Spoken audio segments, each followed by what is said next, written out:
My name is Shoshana Mostoller, and I'm going to be, I am the Community Engagement Manager for the Chesapeake Humane Society. I'm also going to be your moderator for this session, so welcome. For participants with visual impairments, I will describe myself. I am a Caucasian woman with medium length brown wavy hair, brown eyes. I'm wearing reading glasses, a black shirt, and a gray sweater. Also, just for the future, when you have questions as we're having this session, please put any questions in the Q&A section on the Whova app. That would be really handy for when we have our question answer session at the end. So you have joined the office hours session for emergency animal placement policies.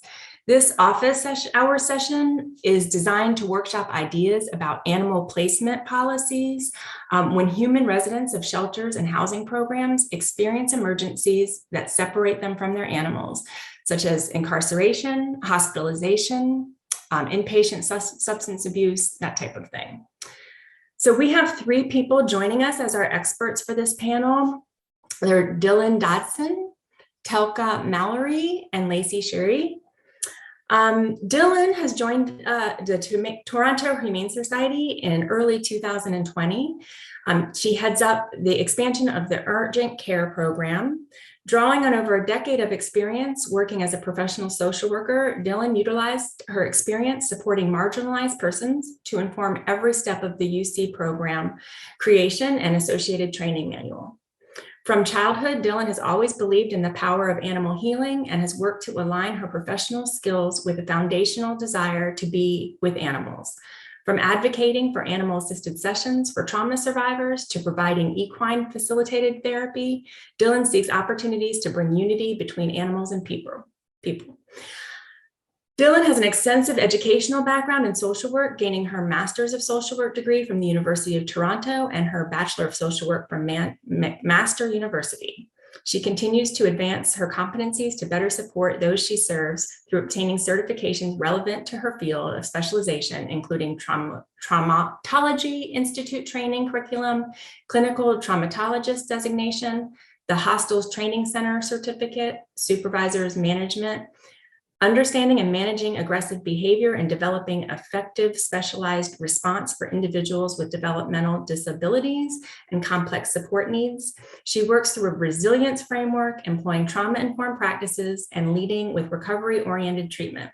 In January 2023, Dillon joined the Toronoto Humane Society full-time as a senior manager of social work and embarked on certification in veterinary social work. She's joined by Telka Mallory, who has been either volunteering or working in shelter medicine for nearly 18 years. She graduated from Seneca College with a diploma in veterinary technology in 2014 and has worked in many different shelters throughout the greater Toronto area. Part of her role as a registered veterinary technician is to identify when an animal is showing signs of illness and assist in the diagnosis and treatment of shelter animals. Since 2016, she has worked in the Toronoto Humane Society Public Veterinary Clinic, which is geared towards offering low-cost spay and neuter, vaccines, and humane euthanasia. In order to reduce barriers for those in need, she has begun performing humane euthanasia on her own due to the rising cost of veterinary care. Many cannot afford to see the fees of a regular clinic. And she's also currently enrolled in the social service work program at Seneca College. So welcome to Telka.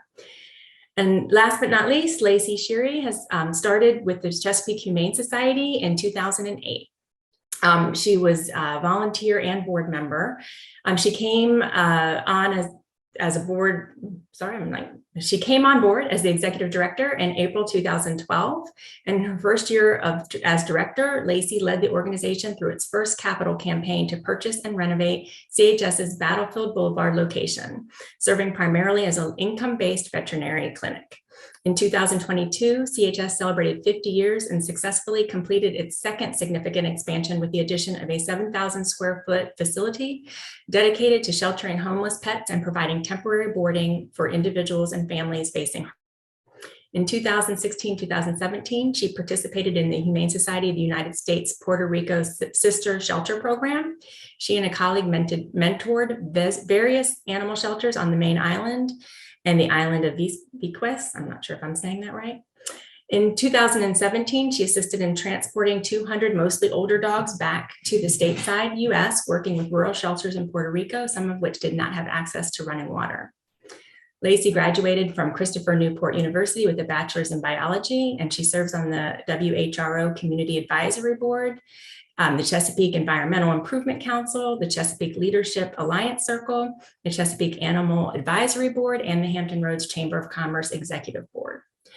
She is the HSUS district leader for her congressional district and works with local and state legislators to improve animal welfare laws.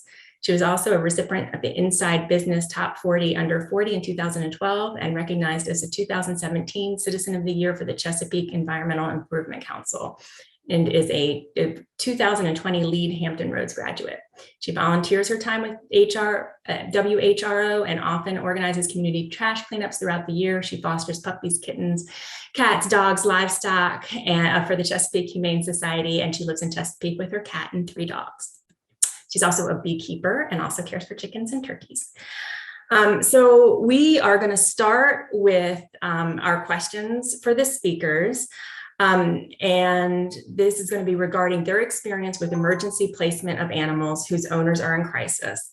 I'm looking forward to hearing your perspectives, and any questions, again, can be put in the Q&A section of HUVA. So first of all, can you each tell us a little bit about your crisis boarding and urgent foster care programs? Because there's really 2 programs involved here. The Toronto Humane Society is more of a foster-based program, and then the Chesapeake Humane Society has a program that actually has dedicated shelter space. So I guess let's start with Dillon. You want to explain a little bit about how your program works?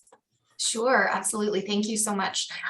Before I answer that question, I'm just wondering if it's okay if we share our land acknowledgement. As individuals that are from Toronto, it's really important to us, although it's a small but essential act in terms of reconciliation. Would that be okay? Please do.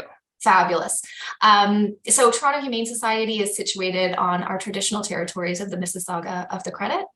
It's the Anishinaabe, the Chippewa, the Haudenosaunee, and the Wendat peoples. Toronto is home to many First Nations, including Inuit and Métis peoples from across Turtle Island. Our territory, this territory, is governed by a treaty called the Dish with One Spoon Wampum. And this is an agreement that indicates and invites us to peacefully share and care for the land and its resources. And so this is something that I work individually to do, and we work as an organization to ensure that we're being super mindful of our land and of our resources. We are treaties people by living and working on this territory. As we come as settlers or immigrants of generations have passed, as well as those who have been forcibly brought to our land through the transatlantic slave trade. So we're really mindful of this. And again, it's just a reminder to us to be accountable to the relationships that we hold. So thank you for allowing us to make notice there. To talk about the urgent care program. So we are a community-based fostering program. Our program is intended for individuals that are in an acute crisis. We have 3 primary categories. Those are for individuals that are experiencing housing precarity, are seeking support through medical treatment, whether that's admission or in-home, as well as those who are fleeing violence. And although those are our 3 primary categories, we also certainly are happy to be individualized and receive families as they arrive to us. Many of our families are actually sort of straddling all 3 of those experiences, unfortunately. Our program invites, I guess, referrals from, let me backtrack. We welcome referrals from really anyone. And so we really pride ourselves on being a low barrier program. So that means that referring workers can refer their families to us, but we also welcome families to apply on their other members' behalf, as well as individuals and families to sort of walk into our space as they need. And we certainly have been providing services to individuals that have left really unsafe situations sort of in those moments. And so we really pride ourselves on that capability to be able to meet needs that are presenting at the door. That said, we do have an application process, and when time and safety will permit. It's always ideal. Telka will probably speak to this a little bit later, but it's always ideal when we do have some understanding of sort of the animal's needs and what the circumstances are that the family is experiencing, because we know that those circumstances can influence some of the behaviors that the animal might be presenting. Our program invites individuals to have their animal in fostering for up to a year, although our average length of stay is 4 to 5 months. And we're really glad to say that our reunification rate in terms of the animals that are actually reunited with their families sits at around 80%. The remaining sort of 20%, it may be that there are families that ultimately elect to have their animals to be surrendered through us because their circumstances haven't improved as they had anticipated. There's a very small percentage of our animals that are unclaimed at the end of the 1-year mark. And then the reality is that some of our animals are presenting with comorbidities. And so euthanasia can be an outcome that some of our animals have experienced. Again, that's a very small percentage. I believe it's about 2%. I'm going to invite others' opinions, so I'm not filling the space with my voice. Lacy, would you like to chime in? Yes, thank you. So the Chesapeake Humane Society went through a big capital campaign just last year. And with our new facility that we opened up, we had the good fortune of being able to dedicate space to our crisis boarding program. So as we planned for launching that program, we have separated space in our shelter where we can house both cats and dogs. And we even built in some securities into the building so that if an abuser were to come and seek out an animal, they are protected from the public's view. So our program is very much supported by our in-house space as well as our foster program. And because of it, it does often result in a longer stay, we do depend on our fosters to really help us out. Just like Dillon's program, a lot of what we're seeing a need is from housing crisis. That's our number 1. And then domestic violence is our number 2. And then we have some medical and house fires or just some unique circumstances that we've helped out as well. It's nice to have a little bit of variety with longer term stays mixed in with shorter term stays.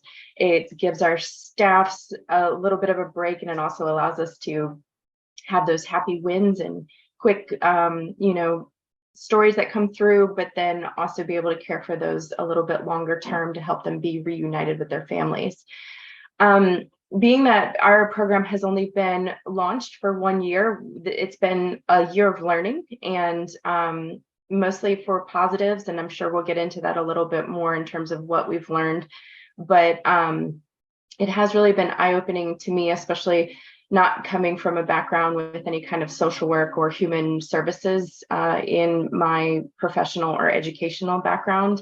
And I've actually had Shoshana and I work together. I think that's apparent, but we have worked very closely to make sure we translate some of that into how we are treating our staff members and how we're training them and supporting them as they work with these difficult stories. And so a lot of the training that Shoshana has brought to our organization, we have also implemented with our staff members to help them cope with some of the difficult stories that build up their life at work.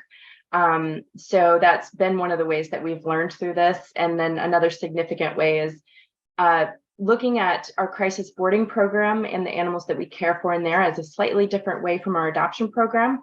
And that has been a little bit of a challenge for all of us, and some of our staff members, it's been a little bit more difficult, but it's also been very eye-opening.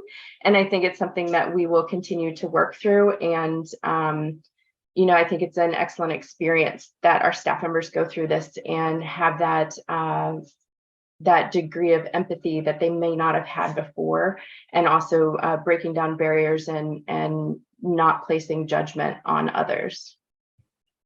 Thank you so much. Now, Telka, I know you're here as a registered vet tech. Do you have anything that you want to add right now, or do you want to wait for the questions that come up about health-related issues? I can just trying to think. Both of their answers were so lovely and thorough. I don't know if I can add anything on top of that, but maybe just quickly go over what happens when they've been approved for the urgent care program at the Toronto Humane Society. They would then come in for a physical exam with a veterinarian to determine if there's any possible health issues that would be on the radar. And then we would deworm them, vaccinate them, because those are extremely important when animals are coming into a shelter with lots of other animals. There are things that are definitely contagious. So we want to set them up for success and protect their immune system. We definitely always encourage owners to go the route of spay neuter for reasons that I will talk about later, but that's just a brief overview about what happens. And the role of a vet tech like myself would be, if they haven't had a foster placement yet and they're still staying in the shelter, would just be monitoring for any signs of illness on a daily basis. Are you going to the bathroom daily? How much are you peeing? How are your bowel movements? Are you eating? Showing any other signs of illness that I can cover later on. But yeah. No, thank you so much for that. We will circle back to that for sure, because I think when like this particular session is geared a lot towards human service organizations and questions that they might have. And I know that when I have spoken with people who are part of human service organizations, a lot of their concerns relate around both health issues and behavior issues of animals. So we'll definitely circle back to that in a little while. So thank you. I appreciate that. So the two things that I also want to cover in addition to the health stuff that we're going to touch on are our partnerships with other organizations, including if we have MOUs with other organizations, or like specifically human service organizations, but it could also be animal control. And then we're also going to want to talk about funding. But let's dive in with our relationships. I know, and I'm going to start with Lacy for this one, just because I already know that we have an MOU that she can speak to, because she is very familiar with that. And also she was the one who started the process and has continued the process with joining us with other human service organizations. And I think that, again, for the human service organization folks that have joined us, this can also be a jumping off point for you if you're trying to get a shelter in your area to start a program like this, of how you can connect with them and have some answers and some information already.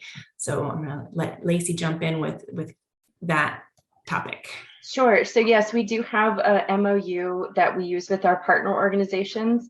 Having the memorandum of understanding really just sets up a basic guideline of what role each organization, so us and our partner organization, serves in the relationship. So it doesn't get into too many details, but it just defines the role that we play. We do mention that euthanasia might be a factor in there, but we work with the clients and individually on that case, but we always want them to know all the outcomes that could be part of this and what we can and can't provide.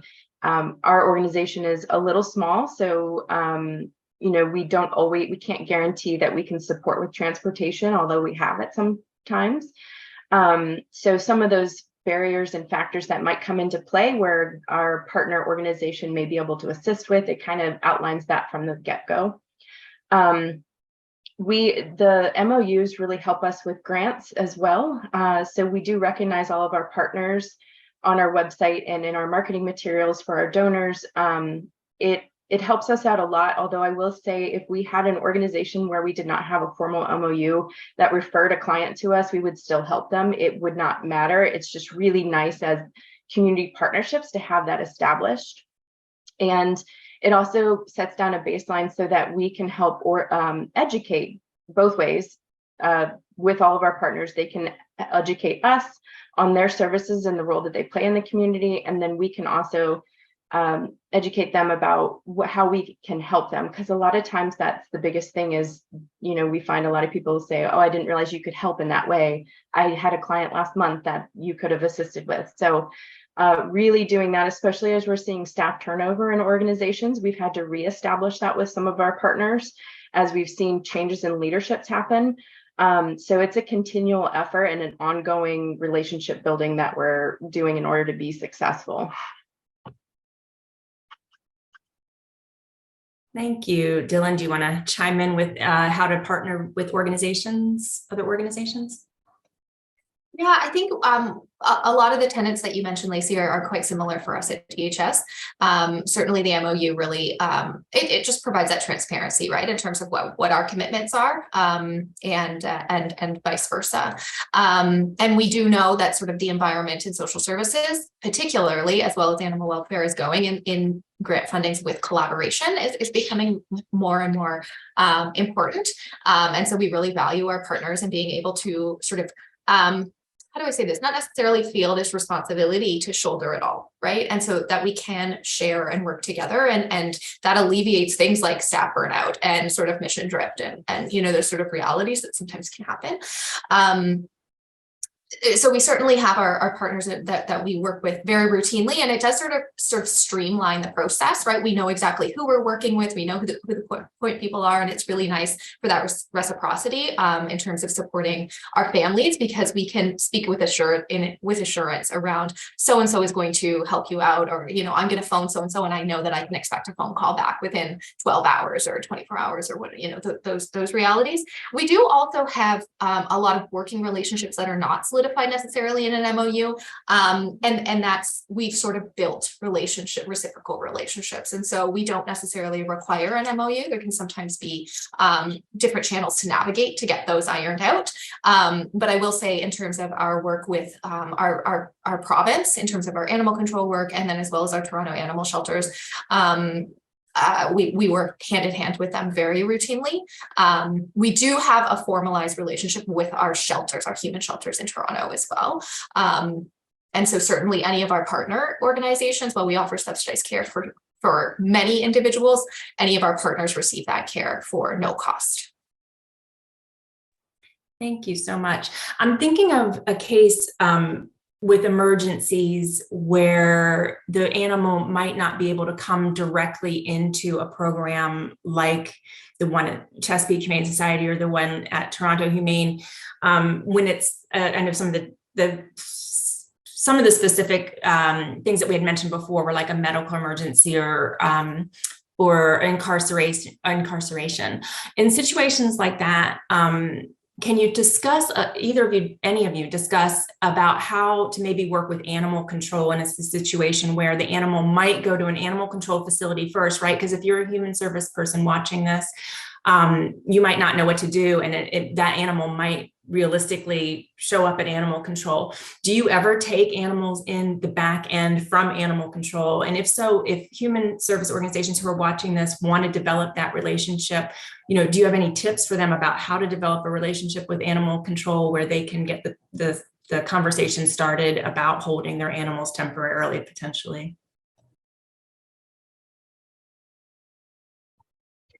Sure. We have a very close relationship with our local municipal shelter, which is where all of our strays or our court cases would go. They do fall under the police department in our city. So there is that tie and connection. So even if it's a housing eviction or something like that, that animal would go to Chesapeake Animal Services. We have a relationship with them where the animal control officers could reach out to us, and we would happily transfer the animal into our care. However, the contract and the counseling would happen directly with the client if possible. I don't think we've ever had a situation where we weren't able to speak with the client in terms of like incarceration or anything. So we've always been able to reach out and connect with the family. And I do know that sometimes the animals that we've helped have been at the city shelter for some time. So it wasn't an immediate transfer, but it was a matter where once the incident was sorted out, the family contacted us, and then the animals were transferred over instead of going up for adoption at the city shelter. So it's been a very positive relationship. Again, it's been a lot of educating of our police department, our sheriff's department, and even our ACOs in terms of the resources that are available, so that they just, you know, they're so used to just going through other processes that being able to identify when it's appropriate for them to engage us in that situation has been very helpful in creating success. Dillon, do you have anything you want to add, or should I just move on to the next question? Yeah, no, I think that's very similar for us as well. And I think, just in terms of social workers and social service workers are excellent advocates, right? There's nobody that has a louder voice often. And so I think, just making those efforts, and once you do it, one or two to three times, typically you sort of know the right people to talk to, right? And so once you sort of build your own network of connections between the animal services and then sort of somewhere like, a foster program, then sort of that algorithm starts to sort of unfold itself. I guess the only other thing to mention is that we also work with substitute decision makers. So whether that person has been deemed incapable because they're in hospital, or, incarceration or something of that nature, we're also really content, right, to work with kind of trustees or power of attorneys or individuals that have that level of responsibility. And so we really haven't had any barriers in terms of getting our paperwork secured. But I would say that we really do rely, both reliability as well as ownership of the animal, both medical decision-making capacity while the animal's in our program, but also making sure that the pet is going home to the right person. We really do rely on our paperwork. And so those are things that we don't budge on, but there's always a way to sort of figure out how to get that done. And again, this audience would know how to do kind of find a window through a wall better than anybody. Well, so that is leading to a question that I was going to get to later, but I'm going to go ahead and ask now. So when we're talking about paperwork, what paperwork do you require for people who are entering your program? Yes. Yeah, so we have 3 forms that we invite our owners to complete. We do have our owners complete them. And so one form is a placement agreement. In our program, we do not require our owners to relinquish ownership. So owners continue to have guardianship over their animal. It is simply a program waiver that says that we are coming to unity where they do not have an opportunity to take care of their animal at this period of time. It is a temporary agreement and we are providing housing. So that's sort of, with legalese all attached to it. We review that with our owners, make sure that we can, that informed consent is possible. And we also have them sign off that they in fact are the owner of the animal. The second piece of paperwork that we do require is medical authorization. And so while they maintain ownership of their pet, we do ask them we do require them actually to give us medical permission to make medical decisions while their animal is in the program. And what we always explain to them is that we really believe in building a team approach to taking care of their animal. The owners are vehemently the expert of their pet. We simply have some expertise and skill in terms of general animal, kind of medical needs and things of that nature. And so we really rely on our veterinaries' expertise in that realm. So we sort of explain to them that if there's an acute condition that's non-invasive that can be treated, in the course of 7 days, we're going to go ahead. If it's like an acute diarrhea or something of that nature, we may go ahead and treat. But if it's something beyond that, then we're going to be looping them in. And that's conversation that we have at the front end. Like, do you want to be a participant in this conversation? Do you have the capacity to have these conversations with us, et cetera, et cetera? And most of our owners are very interested in doing that.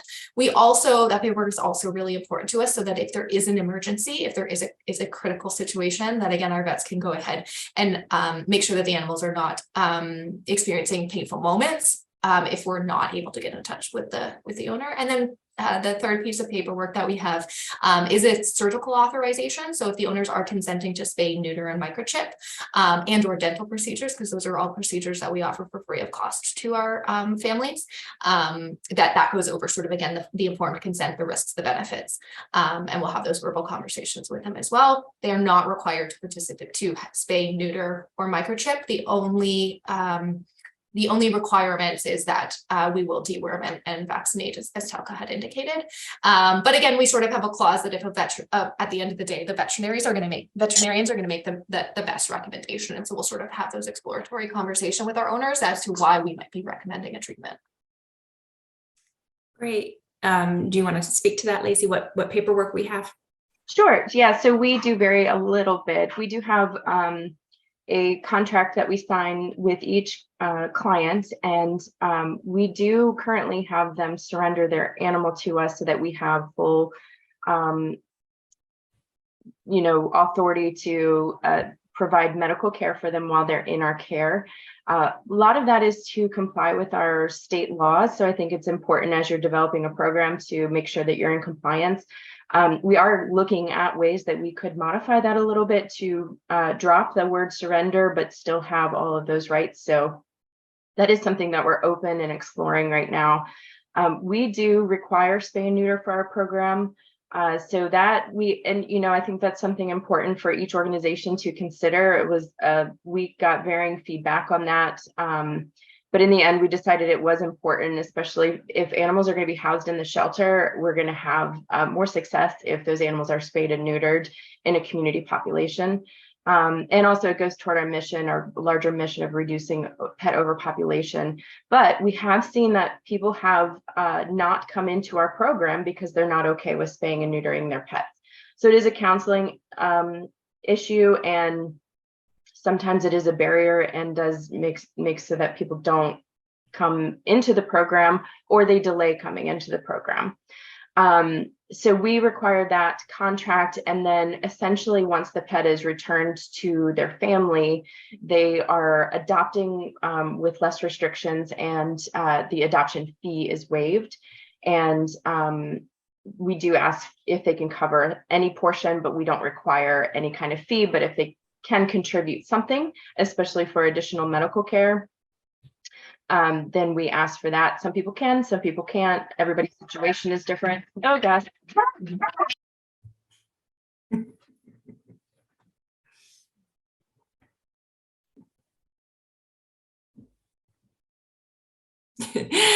Okay, so that's a good time for us to break with that then. This is a great transition actually to discuss some of the medical stuff that Telka was getting to earlier. So I'm going to let her jump in with some different information. I would love for her to talk about, first of all, what are the most, what things are you seeing the most with the animals that come in, right? So you've already mentioned deworming, so I'm assuming that there's some worms and things like that going on, but also, how do you counsel people about spay and neuter and other medical things that might be happening? Yeah, so it's not just a pet overpopulation that you worry about with spay and neuter. The things that we see most in the shelter in terms of medical emergencies would be your blocked cat. So that's generally your males. Not generally, it's your males that can't pee. I've never actually seen a female cat that was not able to do so. That doesn't mean it hasn't happened. But generally, it's your blocked cat, your foreign body, where they've ingested something that they shouldn't have, and then your panleukopenia and your parvovirus. So in terms of spay neuter, it's always good to go over the benefits of how that can help them down the line. So pyometra is infection of the uterus. It can happen in a cat or a dog. And the only cure for it is spaying your animal. This is fatal if it is not done. In my experience, cats can deal with it longer than dogs, but eventually it will be fatal. The biggest thing you would see generally in a symptom of pyometra is vaginal discharge. Unfortunately, it doesn't always present that way, but that is the biggest indication that they have an infected uterus. In terms of neutering, it has benefits in terms of behavior. Unfortunately, we can't always guarantee that with clients, especially if it's been happening for so long. It does become, aggression becomes behavioral, and neutering will likely not fix that. In my experience, it can help with their energy levels and their excitement. But unfortunately, if you have generally a large breed intact male, neutering might not fix the aggression issues, but it will fix the unwanted pregnancies. And also what can happen in intact males is testicular torsion, which is actually quite serious. And generally you see big bruised testicles, lethargy, lack of appetite. You can also see prostatitis and increased risk of prostate cancer with intact males. So it can be very challenging to, have these conversations with clients, for whatever beliefs they have about spay neuter, but it definitely does benefit the health of the animal, very much so. So yes, I mentioned parvovirus and panleukopenia. That is a very infectious, contagious virus that you generally see with young puppies and kittens. So your vaccines are definitely crucial, which is, these days is a very touchy topic with many people. So it can be even more challenging to talk about vaccines and why it helps them when people have so many reservations about it now. But especially if you're coming into a shelter environment where there's tons of animals, it's just like people. You have a bunch of, beings in a setting where bacteria likes to grow. You're in close quarters with each other. It is imperative to vaccinate your animals. The symptoms of parvo and panleukopenia, parvo is for dogs, panleukopenia is for cats, is vomiting and diarrhea. Unfortunately, vomiting and diarrhea can mean many things, but generally, if you have a young, under a year or so, puppy or kitten that is exhibiting signs of vomiting and diarrhea, what would be on a veterinarian's radar is, do you have something that's very contagious and very serious? That is unfortunately fatal if not treated, most likely. You would only be able to do supportive care. So it is definitely beneficial to have that on board when we're dealing with animals that come into the shelter or even just homeless shelters. We have had a case recently that we've heard of in the public veterinary service where there is a shelter nearby where they've had cases of parvo. So we've been trying to do our best to get people to come in free of charge, obviously, just to vaccinate them. And foreign bodies, that is definitely serious. Unfortunately, vomiting, lethargy, lack of appetite, very broad signs that could mean anything, could be an indication that they've eaten something that they shouldn't have. It can be treatable. It just depends on the severity of it. So any what they call linear foreign bodies, that happens with string that's ingested. It can make it more complex. So it really just depends on how long it's been going on, how sick the animal is, and what exactly is in there. So those are generally the most urgent cases that come to the shelter that would be on your radar. Just recapping to the black cat, the biggest sign is going in and out of the litter box, straining to urinate, and then the more late signs would be lethargy and lack of appetite. Hopefully that answers your question, Shoshana. I can keep going if you want me to, but I know we're short on time. Yeah, I know. Well, there's just so much good information to cover. That was really helpful. But so the follow-up to that would be how you determine, if an animal comes into the program that you have, how you determine what things that you are covering and what things you can't cover. For example, if there's a dental or, skin conditions, things like that. And then, so what things are you covering? What things aren't you covering? Are you covering the cost of all that? And so if anyone wants to speak to that, that would be fantastic. Dillon, did you have something to add to that, or did you want me to take that? I can give a little bit on it. Okay, go ahead. Okay. So at this point in time, so it's basically at the Toronto Humane Society, it's a case-by-case basis, unfortunately, as to what we can offer. In our public veterinary services, we unfortunately are not set up to do any sort of overnight emergency care. What we try to focus on is the kind of one and done. So the biggest things that we're seeing right now are pyometras, stable pyometras.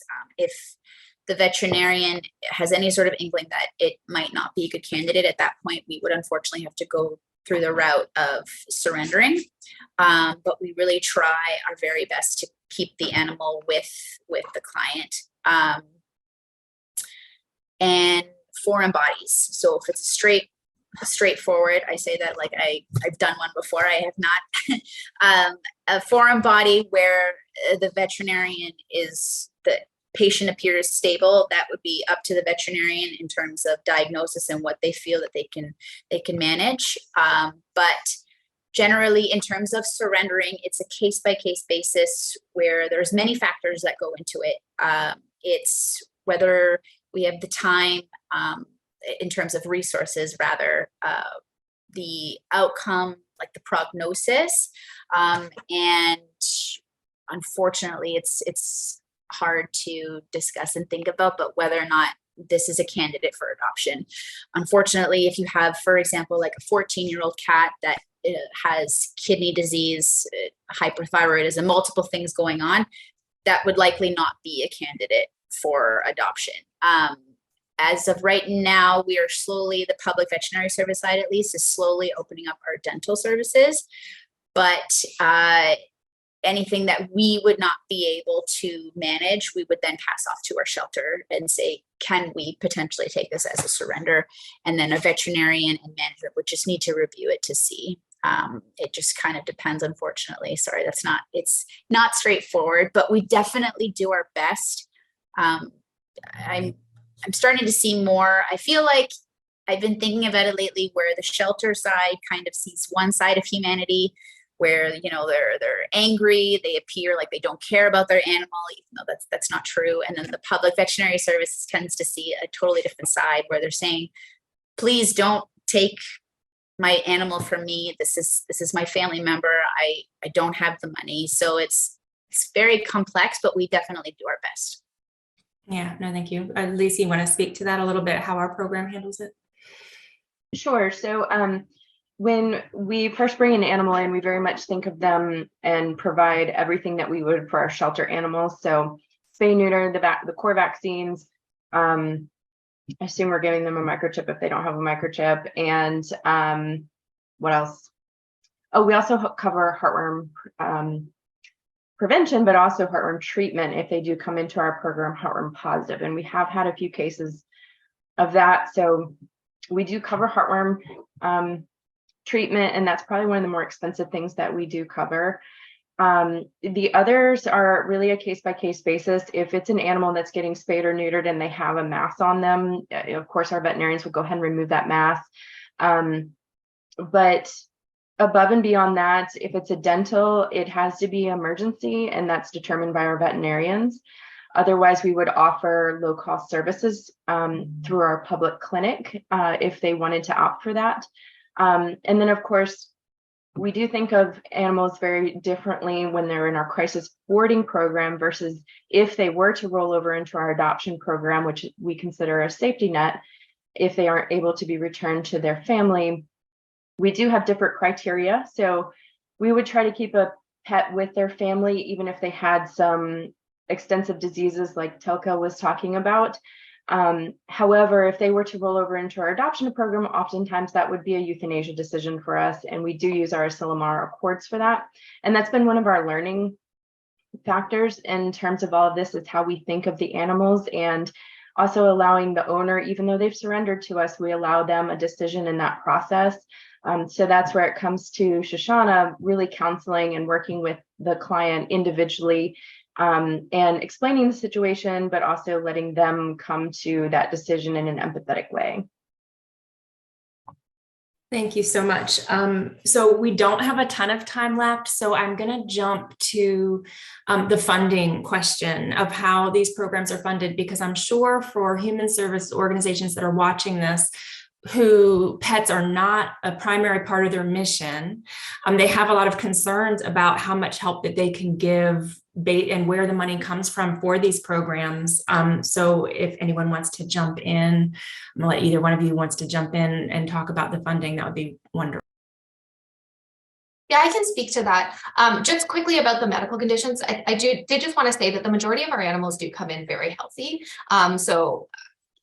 You know, there are certainly those emergency situations that are going to present anywhere, but we did a huge retrospective report of our urgent care program, and The majority of the conditions are, acute gastros or fear and anxiety, which we really attribute to sort of just the reality context situation of sort of what's experienced. Sometimes there's skin, allergic skin diseases and things of that nature. But also there's typically sort of an assumption around weight, and actually more of our animals are coming in sort of over than under. And so, we're happy to share our report when it's published, but that might answer some of those questions related to some of like sort of the typical animal that's arriving. And again, I'll say that equally just for the behavioral piece. Most of our animals are super, super friendly, your average dog that's around the corner, right? And just that these critical situations can befall many people, right? So we're really glad to actually have some evidence to be able to sort of rely on to share our program. In terms of funding, we started with really a PetSmart grant, right? That's typically where we start, as a lot of our PetSmart charity grants, but we're really diversifying at this point in time, right? And so we're looking to corporate funders that are really keen, right? That they understand sort of the link between the human and the animal, and then the bond that's created there, right? And really appealing to the fact that these are, right, our neighbors, these are our community members. Talking about our socio-political climate in Toronto particularly is just really sort of elevating that awareness that this need is our friends, our neighbors, our own family members, right? That this is certainly a circumstance, especially in light of COVID, that it's really hard, right? Most of us can't afford our groceries at this point in time, right? Or we're making different decisions about our finances. And so certainly that's going to extend to our other family members. So we're diversifying our funders. We're looking at sort of real estate boards. We're trying to get sort of creative in terms of who is impacted by this. And typically it's our folks that are in our health system, are folks that are involved in housing circumstances. I think the other piece here is that we're also really sort of trying to turn our mind to ethical storytelling so that we can do ethical fundraising, particularly for this program, in a way that is respectful of the population that we're trying to best serve. So that's sort of a learning curve that we're sort of dipping our toe into, because typically our fundraising in animal welfare is, look at this injured animal that we've helped. And we don't want to, we know that we're not in those narratives of sort of rescuing, this harm that's happened to this animal is not the narrative that's applicable, appropriate, or even accurate for this type of a program. So very similar, we've had some beautiful stories that have come out, and we've been given permission to use those for fundraising efforts. But really the grants funding has been where most of our above and beyond, and we do build in to our budget that, as a program, this is one of our mainstays, and I'm sure Dillon, you guys do as well. But above and beyond that, I mean, the grant support has been a big pivot for us. Our public clinic does bring in revenue to support both our shelter and our crisis boarding program, so that helps significantly, but it doesn't cover everything. So the grants, and we've really found that we've been able to open up to different grantors, and so there's been a lot of research that we've been having to do, and ways that we could apply to certain grants. Like Walmart has a grant, and they are more geared towards helping humans, and so that's helped open us up for that, and for some other grantors as well. And sometimes it's working with the grants and the grant administrator on a personal level to really have them understand our program and how it's about helping animals and people. And we've been able to ask for some creative things, like we've been opening up our grant process to paying for the pet deposit for someone to get into housing. And so, I mean, last year I never would have thought of anything creative like that, and that was kind of a way that we could help people get into housing quicker if we were able to give them that initial assistance. And so we've been a little bit more creative in our thinking.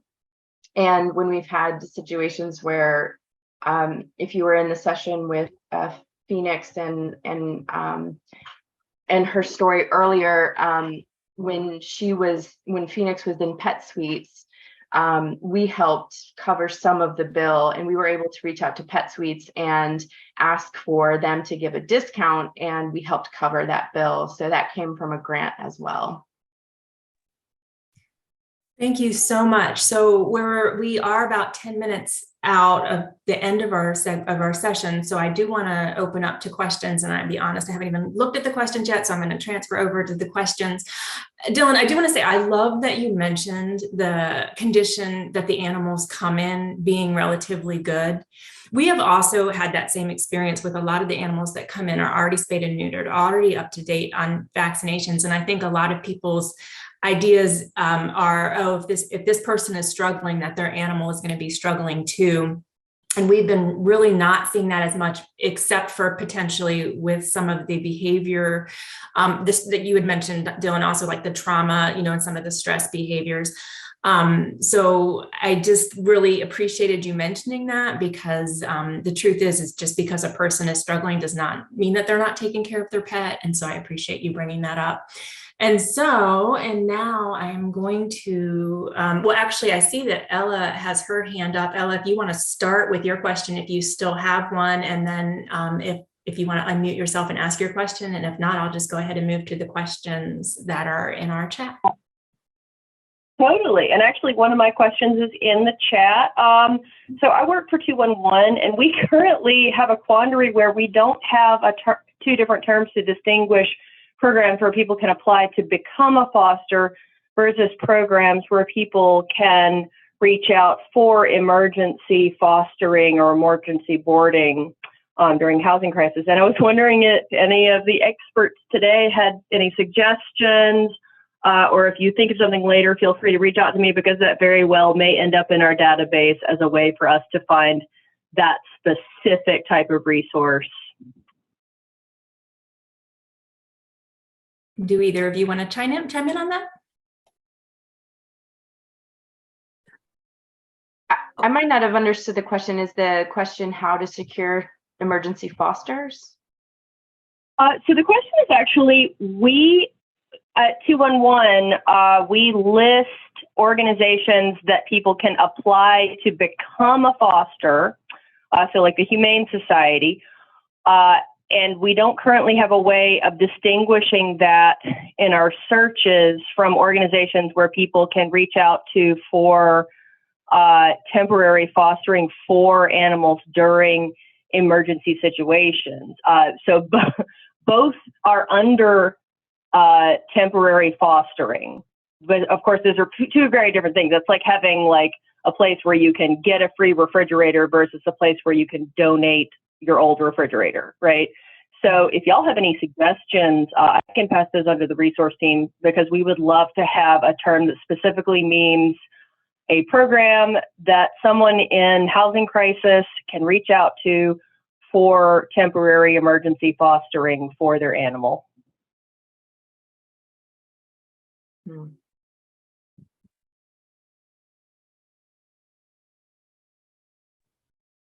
I don't know if I have any suggestions off the top of my head.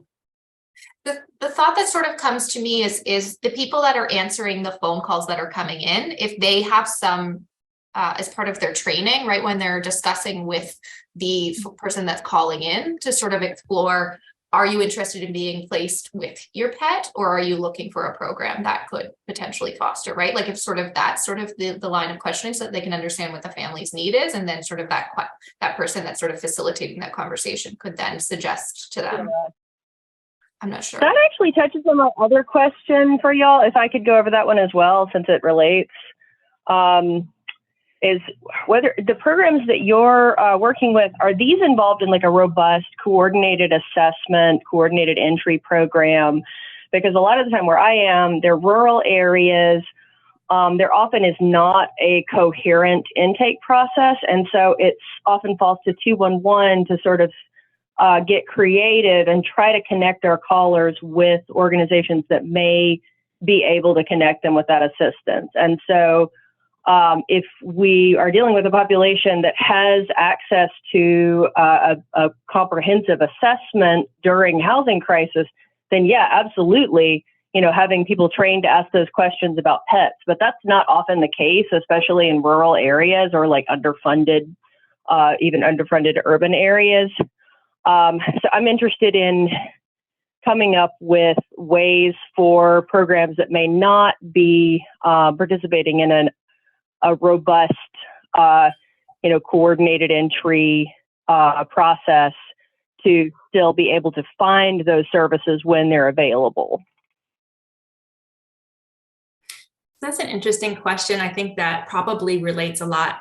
Although I'd love to hear, Dillon and Lacy chime in. I think that has a lot to do with the building of relationships, right? Because the animal welfare organizations really have to get to know the human service organizations in their community and vice versa, so that people know on both sides. When people come to our program, I know lots of times they haven't even talked to a human service organization yet because their primary concern has been their pets.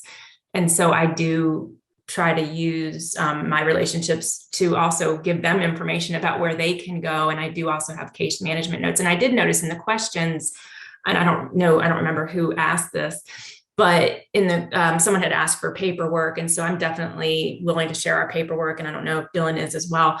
But part of my paperwork process now is a formal case notes that I write up for each person who I'm working with, so that I can make sure that they're getting connected with the human service organizations that they might need. But I don't know if Lacy or Dillon want to chime in on that as well. Yeah, I mean, I can't speak to the human services side of it, but Shoshana and I have made our initial application as simple as possible so that we are just getting the information that we need. And then a lot of that comes from the dialogue and the conversation that Shoshana has with the client directly. A lot of that is not to create a barrier or to have them feel intimidated during the process of it. And like Shoshana said, a lot of our clients have not engaged with a human services counterpart by the time we're coming. So we're actually connecting or encouraging them to connect on that side of it so that they can receive the help they need from the experts in that field. And we can help them on our end, because we do see more success when we have them linked up, unless it's a certain, like a medical emergency or something like that. But if it's a domestic violence or a housing issue, usually there's other resources that have to be involved in order for it to be successful, and not just us. One of the other questions. Yeah. Oh, sorry, go ahead. Did anyone know? Thank you for addressing that. I knowing that this is just a part of a bigger sort of service landscape. I guess my interest is specifically in how to connect people in places where they may not be adequately connected to those resources, especially if they've already reached out to those resources. Like they've reached out to a shelter and were just told, you can't stay here because you have pets, and weren't given any additional referrals, because I do run into scenarios like that pretty commonly. And a lot of people end up living in a tent or in their car because they're not given any alternate referrals at that potential point of intake. Definitely. And I would say, just to speak to that very briefly, because we literally have a minute left before I have to close us out. I think it's really helpful if those relationships are built ahead of time, right? So if you come in with your pet and it's never been addressed before, it's going to be really hard for someone to troubleshoot that at that moment. So if you're anyone who's watching this session, if you're a part of a human service organization or a part of an animal organization that thinks that they could potentially help in this manner, I would say start working on it now, so that you'll be prepared in the future, because it is difficult. And that's why a lot of the animals do end up at animal control, in a case of an emergency like that. So again, we have 1 more minute. So just really briefly, one of the questions was, when you get a referral, how quickly can they usually get an intake appointment? And what do you need to meet the needs of speedy services? So I am wondering if either of you can just any of you can briefly discuss how long you think it typically takes for someone to at least get reached out to when they turn in an application or request service. Yeah, I mean, we commit to getting back to people within 48 hours, but I'm not sure that has ever happened. Typically, we will facilitate even placement same day if we can. It depends on what the presenting need is. We also know that our owners are incredibly resourceful and often have many irons in the pot. So we might get, we have well over 800 requests to date, but only a portion of those actually end up kind of formalizing. So yeah, I think we've been able to do placement same day. And we're really glad to be able to do that. Thanks. And Lacy, do you want to really quick? Oh, yeah, I think we're kind of in line with that. Shoshana does a really great job keeping an eye on any inquiries that are coming in, and our staff knows how to direct those as well. So usually it's at least contact with the client within same day or by the next day, and then we schedule an evaluation with the pet to make sure they're a good fit for the program, and then move on from there. Yes, thank you. So we are officially out of time. Thank you so much for attending our office hours. Thank you to the panelists for participating. We're now heading into a 15-minute break, so that's going to last until 4:15 Eastern time. After the break, we're going to reconvene as a large group for storytelling session with Marlene, and then our closing keynote with Haben Gurma. And so I encourage you all to attend both of those sessions, and thank you again.